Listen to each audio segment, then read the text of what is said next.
Hello, one and all, and welcome back to another thrilling episode of Off the Dome. I'm your humble interviewer, Jordan Brown, and with me for the very first time is our resonating writer. Say hi, resonating writer. Hello. Hi, Andrew. Oh my gosh. Thank you so much for joining me. I'm so excited to talk to you. Absolutely. I'm happy to be here. We've known each other for a long time. This is Yes. a very fortuitous worlds colliding. It's wonderful. Yeah, you were, I think. So I reached out to Rick Perry first, and then I was like, I don't know if I'm going to be able to line up any interviews after him. I was like, ooh, Andrew writes for them. I can do that. I was like, who do I know? So you are like a wildly funny improviser and comedian, a like incredibly talented musician, a like brilliant writer, a gifted artist. So my first question for you is, where do you get off? Like, how dare you? How dare you? I guess what I'm saying. Where do I get off? You think you're better than me? So, real gotcha compliments that I walked right into this buzzsaw. No, I appreciate it. Thank you. Where do I get off? I don't know. I've been writing for a really long time and working on music for a really long time, and I just never stopped. I think that's the thing. Is like I think in high school and college and stuff, people get hobbies and interests and stuff like that, and then eventually they kind of fall away. Sometimes, and mine never did. I just like kept reinvesting in them and kept writing and kept doing comedy, kept making music, and so it's just always stayed with me. And adding to them, it's like really great artwork now that you have added to the portfolio. Thank you. Yeah, I just started painting in the last couple of years, so I don't. I can't do like simple math, but I sure can like paint. When it comes to like creative stuff, I was just talking to a friend of mine about this. That like I don't know, like creative things come to me kind of like naturally. Or like have a knack for them. And I think that's also a mixture of like patience too. I think it takes a lot of patience to like when you're not like instantly like, oh, this looks like garbage, and not to be like, well, trash. You know what I mean? You do a couple of those. But yeah, I think it's just patience plays a lot into it. But anyway, I appreciate it. Thank you very much for the compliments. Dimension 20's Rick Perry had like a little documentary on Dropout this week, where he has a sign above his desk that says the creative process. This is awesome. This is hard. This is shit. I am shit. This might be okay. This is awesome. And I was like, that feels right. That is that is the process. That's exactly how it goes. Yes, there's a period, speaking of painting, when you sit down to do it, I know we're talking, this is a dropout podcast, but this is everything. This is everything. This is creative. Yeah. You're an insight peak. But there's a whenever I'm like working on a painting or starting a painting, you get the initial idea, you start working on it, and you get excited for the newness of something, and then you like it for a while it looks like garbage and you hate it, and then there's a moment, and I don't know when it is, we're different for every painting, but there's a moment where everything just kind of like clicks and you don't hate it anymore. Like something pulls the entire picture together or the world together, and it like makes sense. And that it's such a magic trick to yourself. It's doing a magic trick to yourself. It's crazy. It's like hey, like you do this, like you have this ta-da moment that you engineered for yourself. And I think that's like probably kind of the magic of why I love painting, why I got into it and dedicated myself to it, because it's doing a little yay moment for yourself. So it's nice. Most of the folks out there probably know you from Rooster Teeth, where you wear, I think, 1,000 creative hats over there, roughly. Give or take a few hundred. Yes, I work at Rooster Teeth, still work there. I'm the host of the Rooster Teeth podcast now. But I mean, my roles, I've worked there for 6 years, and I've worn a bunch of different hats, done a whole bunch of different jobs there. I mean, all kind of in the writing. In the writing realm, for the most part, and I've seen you be canceled like 2 or 3 times, I think, at this point. It's one of my favorite games that y'all do on social media. Griff's game. Where she tries to get everybody canceled. Yeah, it's fantastic. I think I'm up to 3 now. and we're filming another one when we come back, and I'm pretty sure I'm going for number 4. I'm counting on a 4th cancellation. Yeah, Griff has some awesome games. And we're doing another one coming up called It's a Choice, which is also a fun, like, also a game designed to get people canceled. It's nice. It's a fun non-torturous process. But yeah, no, I've worked at Rooster Teeth for about 6 years, and worn a bunch of different hats. But that's probably where most people know me from, I would say. Yeah. Yeah, and I mean, so people on TikTok, they've seen your face because you've gone super viral like twice, and you not on TikTok at all. I know. I have like completely fumbled the bag on like turning that, like, converting that into some kind of, some juice or some clout or something on that platform. Because yes, I'm not on TikTok. But I've been on shows that, I was on Always Open, which is Barbara Dunkelman's like kind of relationship talk show, sort of panel show. And I went viral, they clip out stuff for social, and I went viral on there one time, and then another time more recently on the RT podcast for a Barbie joke that I made, which is, again, it was a fun thing. It's like, you do the episode, you film it, and then like weeks later they clip it out, like, so you forget about it, like it doesn't just like go out immediately. So you like make the joke, haha, everyone's like having fun, and then like the social teams usually like clip the stuff out, put it out there. And so I found out like way after the fact that it was like doing numbers, and it was just like, huh, what? Oh, that's nice. How cool. But yeah, again, so unplugged from that world. It feels very foreign. It's cool, but it's. How many people texted you like, what's great? I also thought this person sucked. True. Yeah. No, honestly. Yeah. And also, that is also one of the weird phenomenons too, is you get messages from people you haven't talked to in forever. Like, hey, this came across my thing. Or like, we'll tag you and stuff, and just like, crying, laughing emojis. It's very strange to just be like, yeah, you get reached out to by people you haven't talked to in a while. Like, oh, it was nice to see your face, and this is hilarious and stuff like that. So it's nice. There's like the fringe benefits. But then also, I made the like huge mistake of like reading the comments on some of them. What a nightmare. What a mistake. Just like, and actually, I think that was kind of the beauty though, and why I liked experiencing it off of TikTok, is I could just kind of like, I read a few comments and I was like, nope, I'm done with this. Nuts to this. You can have it. It's for the internet now. I'm washed my hands of this. But yeah, it's been really fun. Yeah, I made one the other day. It didn't go like super viral, but like I was talking about, I'm building, now I'm going to be quiet because my son is in like another room, but I'm building a large play set for him in the backyard. Yeah. And I like made a video where I was like, Santa doesn't get credit for this. Like, I have spent days doing this. And then the comments took a weird turn where people whose handles were like Don Trump, like whatever, and they're like, yeah, you're right. And I was like, we're just going to delete the whole video? We're going to wash our hands of all of this. Like, drag trash can. Yeah. Goodbye. Yeah. No. Yeah. It took a real weird turn that I did not like. Yeah. I mean, again, the trials and tribulations of doing anything, for the public sphere. Is it? And actually, that's so funny. I like that speaking to take this interview back to Dropout. I like that, like, through the Dropout platform, like, they don't allow comments on any of their stuff. Like, it's just like, this is a place to watch it. Like, there's no like commenting it. Like, that's for other leave that for like a Reddit thread or something. Like, let's keep the platform pure.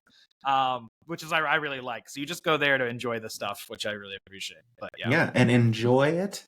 You have you've been on actually twice now, I believe. Or is it we had 3 times? I think, or there's like a secret one that hasn't aired yet. Yeah, scoop. No, I've been on 3 times. One time was, 2 times were during the pandemic, so this is like over Zoom. That's right. And one time was very bad because it was not your camera did not work. That's so it was right. just like a shadow of you.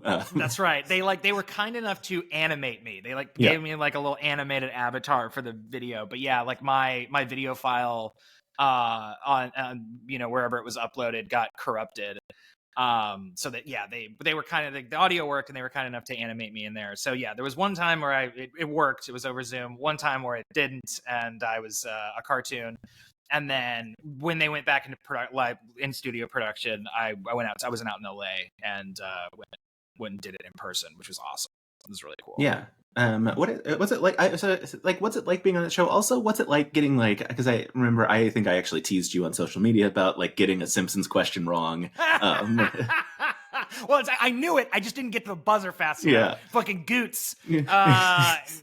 Gutierrez got it. He was too quick on the buzzer. I love it. Like, so that's a really fun show to do, mainly because like I trade in sort of, the I kind of work and trade in sort of the nerdier realms, but it occurs to me like how little I know about a lot of things.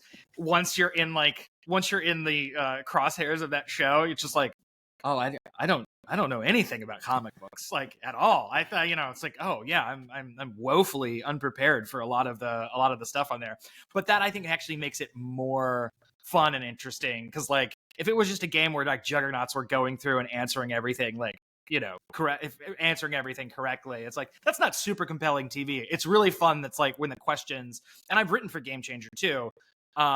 It's like, you want to have questions and corrections that will generate better conversation, and so that people can riff off of and like have a good time with. And so like, that's kind of the joy of doing that show, and why like what's fun about being on it is like, it's actually better if you aren't just like a trivia mega mind being on it. You're like, not Brendan Lee Mulligan, is what you're saying. Correct. Yeah, exactly. The all birds edition of actually. Yeah, exactly. Yeah, I talked to Christina Ariel, and because she's been on a couple of like the Housewives or reality television, and she is a like Housewives like aficionado. She's got them, and like still like she talked about like sitting on that couch, even when you know a lot of the answers, not all of them certainly, like it's still like the intensity of the game of like, I still want to win. And like when that card pops up and you're trying to like scan and you're like, wait, I know, like you want to beat Gutierrez, like of like, I know this answer, like fast on the buzzer. Exactly. Well, and I think I'm actually such a genius. It's it's one of those game show ideas that I'm like, fuck, that's so good, because it's such a great premise. And I think what actually makes it difficult is like, it's not like normal trivia where you're presented a question and you just have the answer for it. Like, you have to sift through information that could ostensibly be correct and sort of hold it up to the knowledge of your own brain and look for the difference. I mean, it's like a nudie photo hunt in your mind, like spot the difference. Why did I reference that? It could have been like Ranger Rick or whatever, but I chose like a bar arcade game. But like, you have to like hold up the knowledge of your own mind and hold it in contrast with like presented facts. And I think that makes it more interesting and actually more difficult.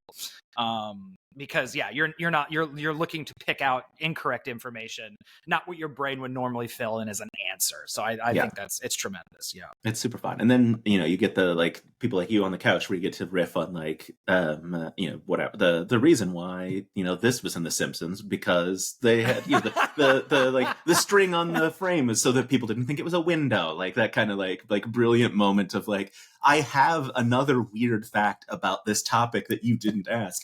Here, enjoy. Like that's exactly. I mean, precisely. Yeah, that's the beauty of the show, is then you can actually like, when you do like know something, like, I didn't get the answer right, but get this, I did watch Simpsons commentary one too many times, and I know like why they say ahoy hoy versus hello, why Mr. Burns says ahoy hoy rather than hello when he answers the phone. Yeah, exactly, precisely. That's so much fun. I know you said you've written for Game Changer. You've also written for Make Some Noise. What are those like experiences like? Does Sam just like send you a box of cookies and say like, write me the best jokes you got? Like how does that process work? Well, I'll kind of give like sort of the history of like how I sort of got involved. If you want like a little backstory, dive in. With Dropout and stuff. Like, so, I work at Rooster Teeth. Dropout and Rooster Teeth kind of have like, I wouldn't say like sister relationship, but like we're like cousins. Like we know each other. I mean, like, kind of work in the same space and everything like that. And so during the pandemic, they were like trying to like branch out and get like guests to be on shows. So that's how I got involved. That's, you know, I was like, I'd love to be on the show. And so they had me on them actually for the Stephen King episode.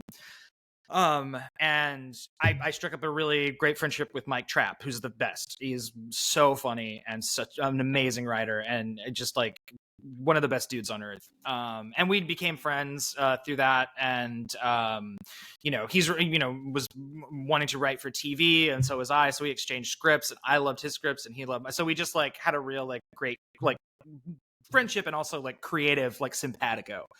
And he liked my writing enough to like recommend me to Sam for some like freelance stuff. And so that's how I got involved with Make Some Noise. That was the first thing that I wrote for. And there's like, you know, there's a sort of like, there's a document of like best practices and like things that like kind of go into prompts, and like, you know, and sort of like styles of prompts, and, you know, cause there's, you know, as watchers of Make Some Noise, you know, there's like, oh, round 1 is like solo, round 2 people do it, 3 people do it, and there's kind of like, yeah, best practice for all sort of every one of those categories. And so yeah, Sam reached out, and, you know, it's like, you know, Mike recommends you highly, like, would you like to pitch for the show? And of course I was like trying to play it cool, and be like, oh yeah, please, that sounds great. Yeah, no, I'd love to. Because yeah, again, it's very flattering and very life affirming when a show you really like asks you to be a part of it. So yeah, it was very, very wonderful. Yeah, that's super cool. So I don't know if I answered your question. I just kind of like.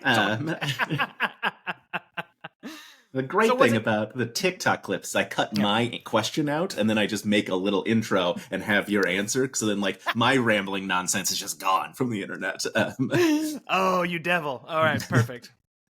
Some of I know, like, periodically you'll share when they put up a clip on like Instagram or wherever, you'll share that and be like, I wrote this prompt. And I always get so excited. I also play a very weird game in my head when I'm watching an episode. I'm like, I think Andrew wrote that one. And it was based off of absolutely nothing other than like knowing you for a long time.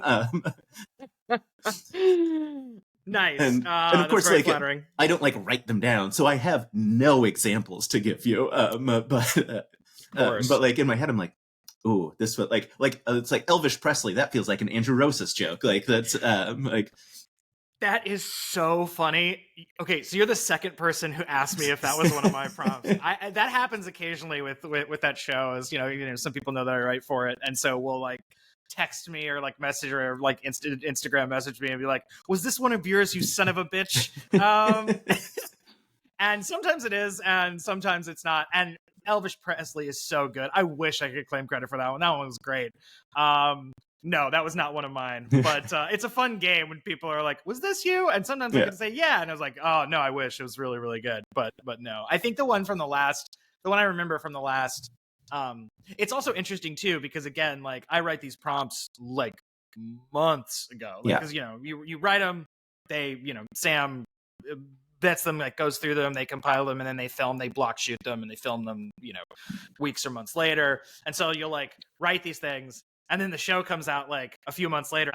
If it gives a chance for Brennan Lee Mulligan to like do an old voice, like I'm just tee it up, just like if I could put the ball in the tee, let him hit it out of the park, and like that one, I was like so excited because it's a pretty tropey prompt, and so you want to see where like the people will take it, or the people will go with it, and. I loved how they played the game of that, where it's just because like you're setting people up for escalation. Like it's like a sketch. Like you set up the premise and you just want to see them like escalate it, like try to, outdo each other for comparing scars. And they did just that in the most like brilliant and insane way. Brennan died in the first story. I'm the crab. Like, yes. That's where you want it to go. Exactly. Yeah, I love Josh's response in that when he was like, I can't believe that's where he went, like, on the first one. Like, wow. Shit. Yeah. I died. Yeah. incredible stuff. Yeah, actually, that leads into, are you writing, do you have like a general sense? Do you have like a specific, like, I want Brendan Lee Mulligan to make these prompts, or is it more of a bucket of like, these could be good for anyone? Or do you know, like, I like Josh Rubin is going to do Seinfeld music, a briefcase full of Seinfeld music. Like, I didn't know. So when I wrote for the last season, I guess the one that's coming out now, the one that's out currently, which I wrote. It's weird because again, it's time. yeah. But when I wrote for this one, I didn't like. Basically, I didn't really, wasn't asked to assign like prompts that like I think would be good for certain people. It was just kind of buckets. So it's like, this many for single person, this many for 2 people, this many for 3 people, with no assignments, just kind of like anybody could do. It'd be fun to see where it kind of goes out. And then on this, I just wrote for, the next season, which will come out sometime in 2024. Yeah. And that one I was asked to occasionally, like if it fit, like if you like, you think this prompt will fit somebody particularly well, you can like put it in parentheses, like, kick this one to that person. But that's, again, that's sort of like, which is fun and cool because like, Sam and his machinations gets to like, tailor the show to make it like the best thing it can be, where these people like have no idea what's coming. And that's like the brilliance of the show. So So for last season, no, to answer your question, last season, no, this season, yes. And occasionally would be like, I didn't do it for every one of them, but occasionally I was like, I really think this prompt would fit, Ross Bryan or something like that. That is actually my perfect segue to Beastie Boy Last Stanza. I like that one couldn't have been tailored any better to Ross Bryant, and just like knocked it out of the park. And then getting the completed raps from other people on the internet was, I mean, what was all of that like? Like getting to see your like prompt turned into art, like. That's so that's so funny. That's one of my favorite things, favorite prompts I've ever written for the show. And that started as like a sketch premise that I could never make work. This was like, I had written this down. It's like in a notes app, like just the end of like just the Beastie Boys overdubbing the end of. So it based on that. Do you remember that video of? It's very quick, but it's a video of. Comedy video of Michael McDonald coming in to do the vocal overdubs for Peg, because he literally just comes in. I can't wait to watch this now. He just comes in. It's a comedy sketch, and it's like Michael McDonald driving across town, and like Peg is playing in the background, and he like gets into the vocal booth, puts the headphones on, Peg, and just because that's all he does for the song is just sing the harmonies over Peg, and then he's like, cool, and then like takes the headphones off and leaves across town. And I just love that sketch was like, I love that sketch so much, and it's so simple that I was thinking about like the Beastie Boys like having to just overdub like just imagining them like just having to do that in the studio and recording it separately is such a funny premise to me. And so when this like came along, when it got asked to write for Make Some Noise, I was like, this could not go anywhere but here. Like this is the only place that I feel like this works in any sort of respect. And then to see Ross absolutely not, that home run ball still hasn't hit the ground. That one is in orbit right now. That thing is escaped the surly bonds of earth. And that was one thing. And then like fans and people like, like put it to like music and like cut it together and like made a full song out of it. And I mean, the internet's a pretty awful place in many respects, but then you see something like that and you're like, this, maybe it's going to be okay. It's like, it's not all bad. It's like, when like, it's like, we were promised a bunch of stuff in the future and it's like, none of it came true, but robot vacuums are a thing. We did get that. we got robot vacuums and, we did get a guy who can put together a song of that the punchline is Manischewitz and like And Madeline Albright. Madeline Albright. Yes. Yeah. Incredible. Yeah. Yeah, exactly. It's like it's the rare instance of like the internet working for a common good. You know what I mean? So it was very special. Do you get like feedback from Sam or anyone of like, hey, or do you find out like when the show airs? Like, is you get like an email like, hey, by the way, Ross Bryant crushed this prompt so good, people are going to be talking about it forever, or is it like a show airs and you find out that it got picked? Show I don't see it till the people see it. Which I kind of like. I like being like able to be like surprised and delighted and a fan of it.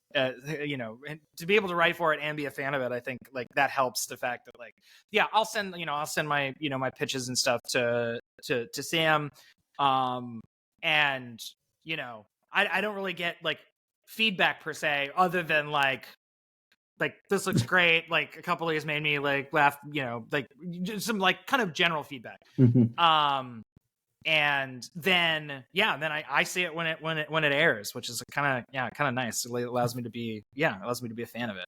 Yeah, I was struck by like I think Zach Reno in the karaoke night episode that he had this year, when he was like, hey, by the way, like Ross Bryant and Rashawn Scott are like not only good singers, they're also incredible impressionists. So like, please don't hold us to the standard that you have seen them do. And like, that felt so true because like that perfect Beastie Boys like tone, everything, just like he hit it so quickly. It's unfair how talented some people are.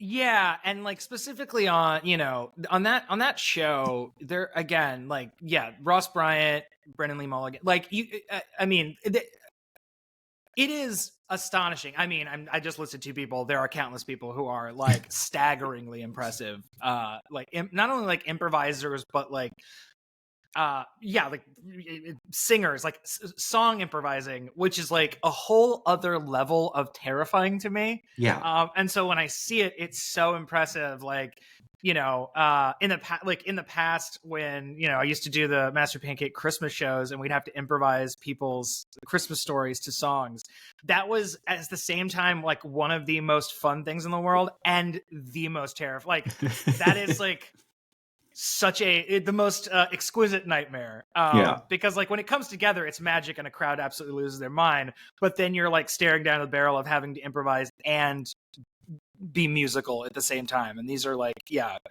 two very heavy things to hold in your brain at the same time.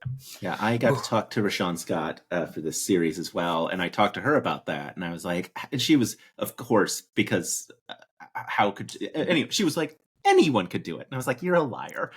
Like anyone could not do this. She was like, the audience loses their minds when you rhyme dog with log. And I was like, I watched you do a to-do list as Aretha Franklin. Like those are not the same things. Like, that's fair. I don't know. I mean, as somebody who's done it a little bit and, is scared to death of it, I think like, one of the magic things about that show and why people are good here's the thing. I will say, I think she's right that anyone can do it. I think a vanishingly small amount of people can do it and be good. Like, fair. I feel like, anyone can rhyme dog with log, but like, that's not what you're doing in those songs. You're like, there is like something that feels, and I think this is like again, kind of like, to talk about, the magic trick of creativity is when like, in that instance where like the karaoke episodes where like you have the premise and two people or like one person or two people or three people like approach the song, and when they make a rhyme that is also the same as a joke that feels unexpected but inevitable, like that's the whole thing. It's like you want that kind of like the surprise of it that feels like, oh, it couldn't have been anything else, but yet I'm still wowed by it, I'm still surprised by it, it feels like completely original. And like, again, that I think is vanishingly few people can do. So it continues to impress me. Like I'm still gobsmacked by it when I watch the show. Yeah. Do you write any of those prompts, or that like is that a whole separate wing of like writers to give karaoke nights? I have not written anything for the karaoke nights. Maybe I will one day, but I haven't written anything for the karaoke nights. Though I don't know who does. I don't know who's on those who's collecting those and who's generating those. I mean, they're brilliant and they're wonderful. And so, and in that sense, I truly can be like just a fan of the show, because it's like, I don't know what's coming with this one. And the fact they got Wayne Brady. Oh my God. Come on, folks. Wayne Brady comes in and is like, you guys know what you're doing for improv. And we're like, oh, well then. Allow me to just walk into the sea, I guess. Yeah. Like, that's it. That's it for me, I suppose. Like, God. Yeah. And just, I mean, like, okay. If you were in my position, like, I'm, improvising gives me a little bit of anxiety, enough to be like, keep me on my toes. Then singing, improvising, I'm like, okay, now I'm a little scared. Then Wayne Brady walks in. There's just smoldering boots where I used to stand. Like, that would be too much. I don't think I could do it. So, like, a tip of all of the hats to everyone who worked with Wayne Brady that day. Because, again, I mean, like, freaking legend. So, yes, incredible, absurd. What have been some of your favorite prompts? We talked about Beastie Boys. Sure. I mentioned Briefcase Full of Seinfeld Music because I know you do love that one so much, and it was so fantastic. A couple, a few come to mind. I think my favorite one is, again, my favorite one to write and then see done was probably Just a Complicated Country Lawyer. Oh God, yeah. Also Andrew Rosas stink all over that one. It's, I have a type. I don't know what it is. I mean, I don't know what the type is, but it's so funny. I guess there is something about it because people were like, I knew that was yours. You son of a bitch. I think, like, some of it is, especially for that one, it's like, oh, you want to subvert a trope. You want to subvert some sort of expectation, or like, present something that people are familiar with in like a completely different way, and allow like a character to like come out of it. And leave enough, breadth of space for the improviser to sort of play with it. And that was like, I couldn't have imagined it would be better. And in my mind, see, that was an instance because I wrote for last season, I didn't get to toss that, suggest that could be like for a specific player. So in my mind, I was like, maybe Brennan will do this one, because it seems like a one that he could also absolutely fucking crush. And so I don't know. Can we swear on this platform? Sorry, yes, I just very much so. Yes. Okay, great, terrific. So Brennan dropping into a monologue in an accent. That's home run material every time. I mean, you're already at third base. Like, come on, you're halfway there. It's incredible. And so, like, in my mind, when I came up with that one, I was like, it would be really super fun to see Brennan do this one, because I think he could really make a meal out of it. And then Ross did it, and I was like, this man made a banquet, like, not just a meal. This is a feast. I was like beside myself watching it, because it's just so like jewelry, and he like wipes, like he like does the like fake wiping the sweat on the neck and everything. Like, it's so satisfying. It was unbelievably satisfying, and still is, to see that. And it just come alive, like, and have an improviser like really, really, take the ball and run it all the way into the end zone. Just like incredible. It's so life affirming. Yeah. That was such a good one. Do you have another one keyed up, or? Oh no, I was gonna. You mentioned this, so I would wanted to I pulled up some of the ones that I don't know. Here's the thing: is like, I have a list of the ones that I wrote, but I haven't written down the ones that ever made it to the show. Let me see. Oh, that's also very fun. If there is any that are like unused prompts that you're like, this one I think would have crushed. Sorry. Now I'm looking over it. Oh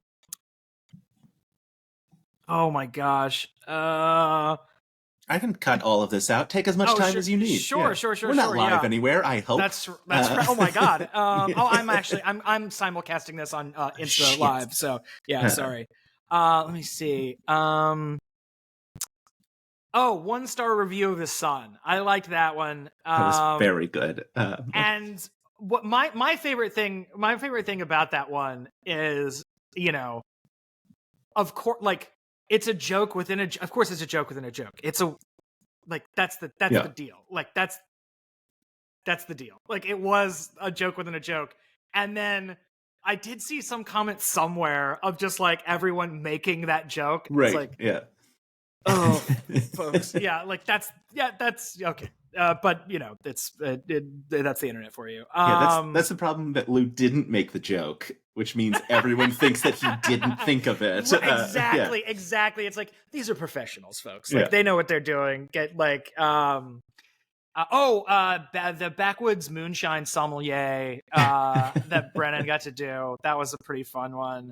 I'm hesitant to say ones that didn't show up on this season. In case they show up next year. They show up next year. Cause like, I read a bunch of them. So like, maybe one makes, but I'm looking over and I'm trying to like key in on the ones that I think like did come. Let me see. Look, Sam knows I do this. You can give us one that didn't get picked. It's fine. Okay.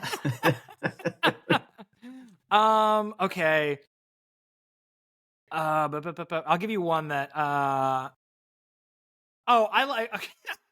You know what my brand is? You know what my brand is, Jordan? Old-timey things. I think that is what it is. That's it, yeah. I think that's what it is. So, flight attendant on the Wright brothers plane. And... Oh, that's so good. And I, like, again, that's so silly and very old-timey, but, I don't believe that one's been on the show yet, but that was one I pitched for last season that I really like. And who knows, maybe it'll show up in future ones, but it doesn't matter, because it'll be so funny when someone adds to that. Regardless. But again, I'm looking over, it's like, oh yeah, wait, maybe that is the type. Is this just like, incredibly anachronistic things just hauled howling and screaming into the modern era? I think that's what it is. Things pulled out of time and put in a modern context, maybe the brand. Yeah, that prompt itself is one of my favorite things that happens on the show, when the prompt is funny and then the like response is also like, you're laughing at the prompt itself and you're like, the joke hasn't started yet. We're at setup and I'm already like near tears at Elvis Presley or Two Grizzled Sea. Like you instantly are like, this is gonna be. I'm sorry. Overly Complicated Southern Lawyer is one where I'm like near tears at the premise, and then Ross starts in. You're right. Like this, the first time he dabs, I'm just like, I'm done. I'm done. Like, this could go anywhere. I'm sold. Yeah. So it's completely sold. That's so interesting. So like, I kind of speaking to something larger and what I think, at least in like, as a fan of the show and like, as a fan of these improvisers and these people and thinking about like Sam's sensibilities and like, the kind of personality of the show and what kind of goes into making a good prompt. I think that you kind of landed on something there that's really important, but can't go too far, which is like, I think it's pretty magic when like a prompt itself is like already makes you laugh. Like, because your mind runs wild. Like the prompt itself is a joke, but the danger is of it being like, it's a joke and that's it. Like where the players can't assume that sound or assume that character or like step into that role and reveal new things about it or heighten it or expand it in any way. Because, I've seen like, I've seen some comments of like suggestions for prompts and stuff like that, and it's like where I think like kind of the wall they hit is like, no, like the entire joke of the premise is in the prompt, and it's just like, I don't know where you go with that. Like you kind of already said like all of the joke in the setup, and like doesn't allow for a lot of like, again, play and like allowing those people, these incredible professional, like professional improvisers to step into it, expand it, go in on zig, when people expect them to zag. I think that's like the fun of it, is keeping it like specific enough for you, for like the audience member to be like already imagining how all the funny places it can go, and then the improviser gets to do it and subvert your expectations, maybe fulfill some of them or subvert them, and that's the magic of the show. Yeah. in my opinion. Are there any that like stand out to you that were like big zigs where you're like, I think they're going to take it this way, and then it just like veers into a whole new place that you weren't expecting? Of one of mine. Not. Ooh, actually, sorry. You can cut this out now because now I'm gonna look through them and see like which ones like come to mind. If anyone comes to mind. It could also be someone else's. You're a fan of the show. I am a fan of the show. This is also true. I wish I was more prepared. I wish I was more prepared for that question because I would like to give you an example of something where it was like, oh, that went someplace I really, really didn't expect it to go. I'm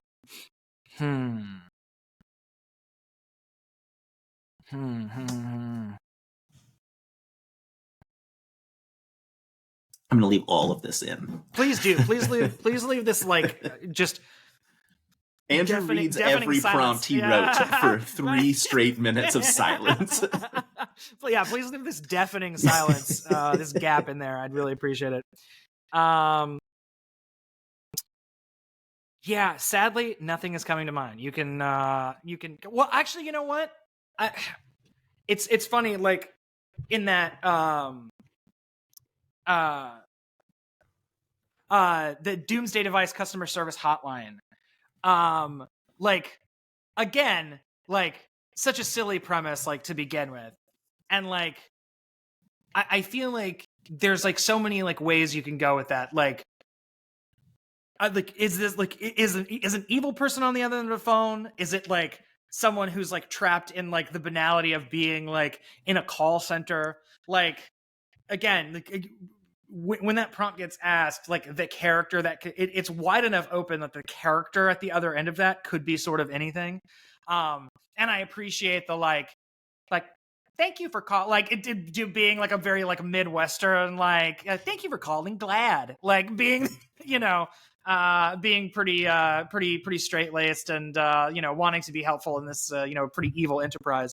But yeah, I don't know. I like nothing. I'm trying to think of other ones, like the other ones people wrote where things like really like took a left turn. I mean, the Grizzled Sea Captain, the Grizzled Sea Captains is actually a pretty good example because, like you said, Brennan dies in the first one. And it's just like, well, where the fuck does this go from here? How does like that's a perfect example. Yeah, it's like dying in the first joke. It's like, well, here we go. Yeah. And wait, what did Josh call Sidey? He called Poseidon like the wrong, like it's like he started to say it and then like gave up halfway through. I don't know. It was so funny. And Brennan being like, what's that, man? Like that's one of my favorite moments of the show. When Brennan like kind of like mask off goes, hey, are you okay? like just you need to cool it. Like whenever he becomes like the level-headed person within a scene, it always fucking busts me up. It always completely cracks me up. But anyway, yeah, that was a good zig. Where it's like, oh, wow, starting with dying. Okay, that's a good scar. That is a good scar to compare. Sure. Yeah, just blown in two. It's like, hold on, you're telling the story. I was blown in two. God. Oh my God.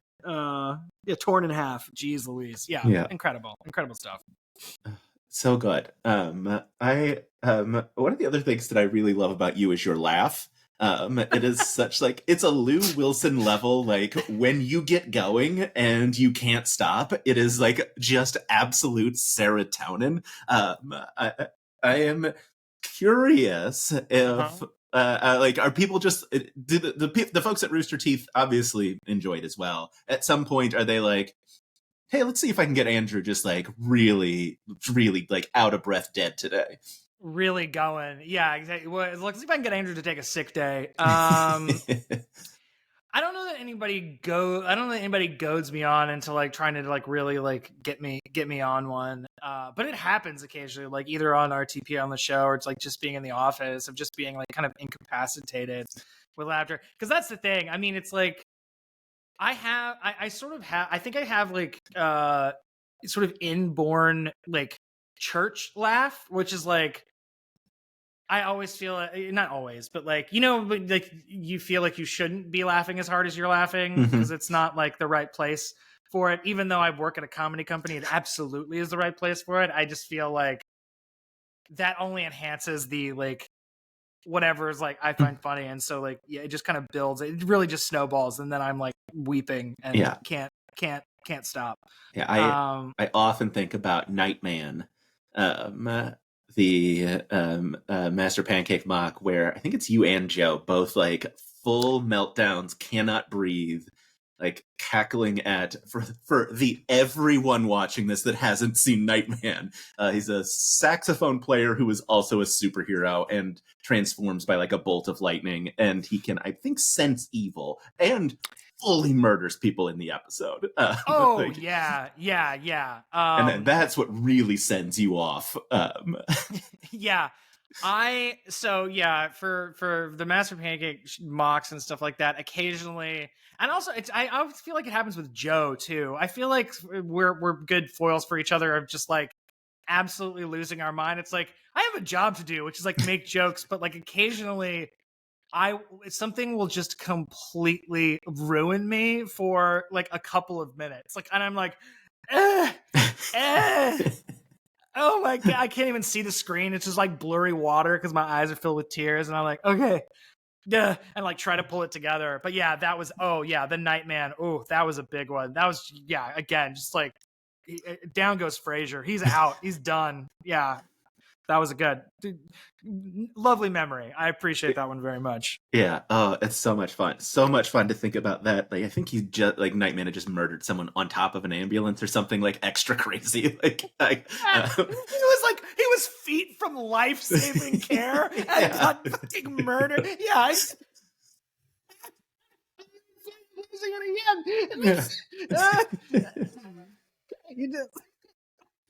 Our hero just killed somebody. Yeah, this is like a daytime TV show too. Yeah. Like this is like a Marvel property date. Yeah, like yeah.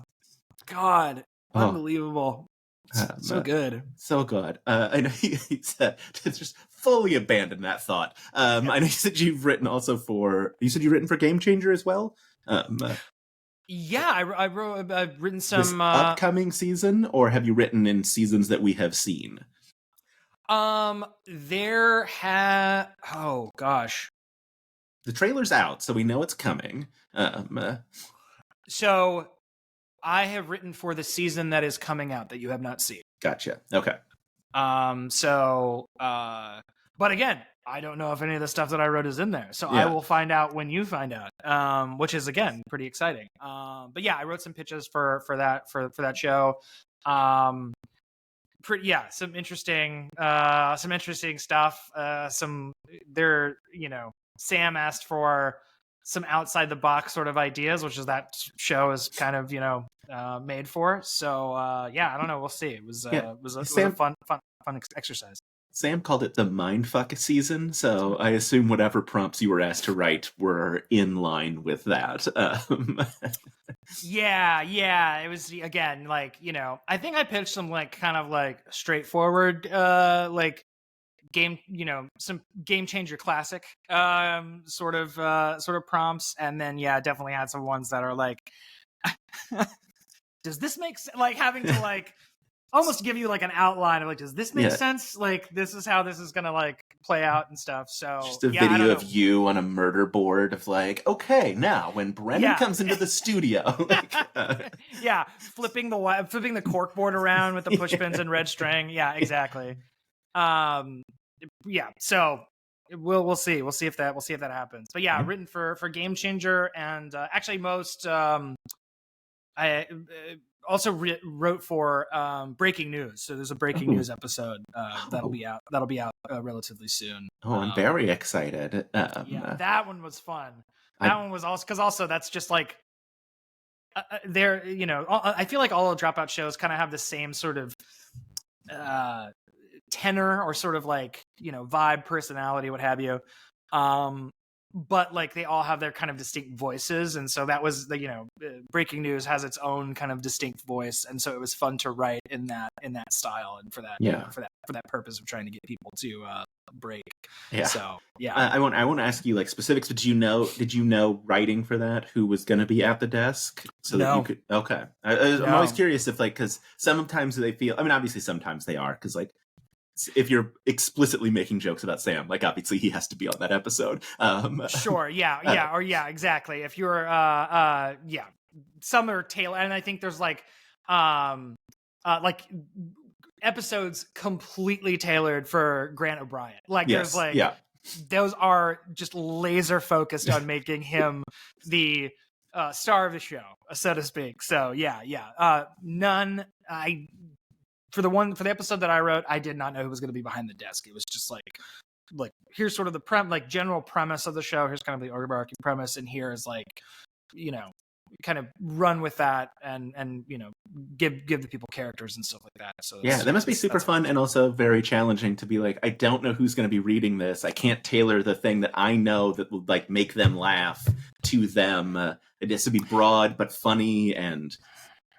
Yeah, and that's I guess that was probably one of the more interesting challenges of that show is like you want to write, your inclination is to write something funny. And then you like also as like someone who watches the show and like, is a fan of the show, you also know how much sometimes stuff that is bone-chillingly unfunny makes people lose their mind. Yeah. And so it's like, I'm sort of more of like, I'm more 30 Rock, less Tim and Eric, if that makes sense in my sensibilities. So I like writing like, jokes, not sort of anti-comedy stuff. And so but occasionally that show really works in that environment. Stuff can really thrive, and also depends on the chemistry of the people on the show. Like the anti-comedy stuff actually like really works to the advantage. So I don't know. It's really interesting. My inclination was to write a script that like was just fastball over the plate, very silly, very jokey, kind of uncomfortable in moments. And I don't know. I'm excited to see it. I'm thrilled to see who gets to play with that. That's super fun. Well, we're coming up on the hour. Geez, I'm sorry, folks. No, this was amazing. This was how long I wanted to talk to you for this long. Good. If folks want to find you on the internet, whereabouts? I'm not on TikTok, but if they wanted to find you on the other places, where can they find you? Sure, I'm on the dying platform X. At Mr. Andrew Rosas, Mr. Andrew Rosas. I'm also on Instagram, andrewrosas.ig on Instagram. Follow me there. That's where I do a lot of you can see all like the music and the art and stuff, and promote stuff for RTP. All that's there. That's kind of my sort of like creative home base, I would say, is on IG. So andrewrosas.ig. Yeah, and commissions open for art, I assume. Commissions are open. I mean, I don't know when this will come out, but who knows? Who knows? But commissions will be open in the new year. They're closed for right now before Christmas and New Year's, but starting in January they'll be back open. And I'm happy to paint some people's pets, pets. Get some portraits. Like it's good stuff. Absolutely. I just finished a giant one that was of an art. It's a painting of an artwork, so it's very interesting. Of an installation, very geometric, very challenging, but it was great. So hit me up. Great. Awesome. Andrew, thank you so much. This was delightful. My pleasure. Yeah. And like next year, once Game Changer's over and we're going to make some noise again, I'm going to have you back to talk about what made it to the air and what didn't. Yeah, absolutely. Yeah. I'm happy to come back anytime. Yeah. As I do, hopefully, God willing, Sam keeps me writing for them, because I love doing it. And I'm always happy to come back on and talk about it. I hope we see more of you on Dropout, because it delights me every time you're there. So I hope so too. That would be amazing. Get in that regular rotation. Let's get you on Game Changer, get you on Dimension 20, get you on Very Important People. They can put you in makeup. Like, it'd be fine. Yeah, absolutely. Yeah, exactly. Yeah. I'd love it. Absolutely love it. Awesome. So here's hoping. Thank you. And I'm gonna